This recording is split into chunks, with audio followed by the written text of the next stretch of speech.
Derdimi kimlere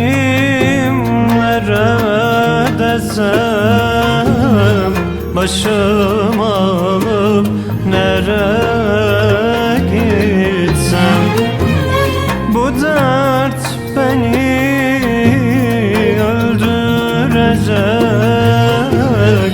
Candan mı yardan mı geçsek, bu dert beni öldürecek. Candan mı yardan mı geçsek.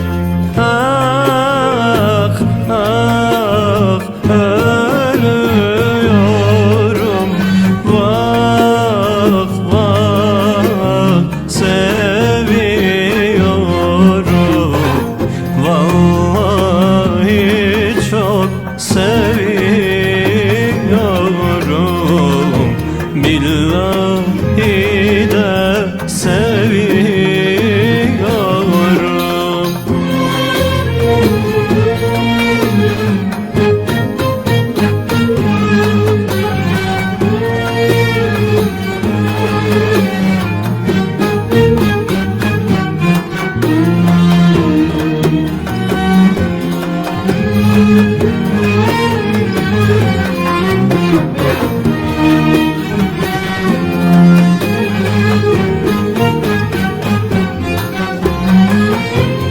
Dinleyin beni ey dağlar, ses verin bu yaralıya.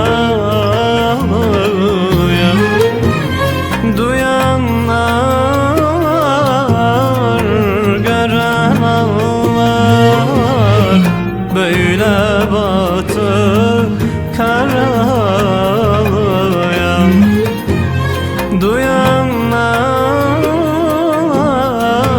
gören ağlar, böyle batı karaya. Ah ah ölüyorum, vah vah seviyorum,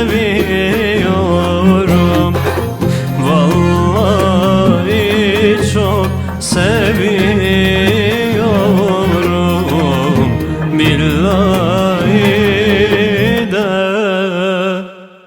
ölüyorum.